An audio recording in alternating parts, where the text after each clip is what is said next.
3 different coffees to try, and I've had white, brown and black. I really like the coffee that came out of the black cup. My favourite's the white. They're all amazing. Very, very hard to choose between all of them.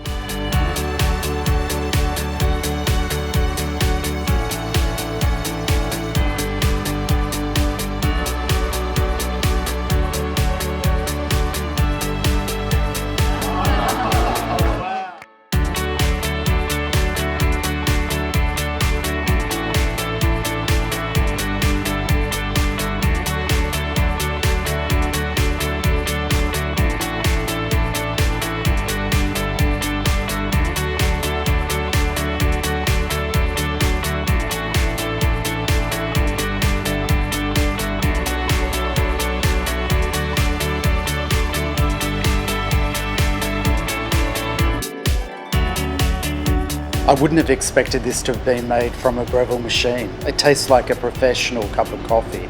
Yeah, I was really surprised. I mean, with this machine, I could make such a great cup of coffee at home. It grinds the coffee, steams the milk.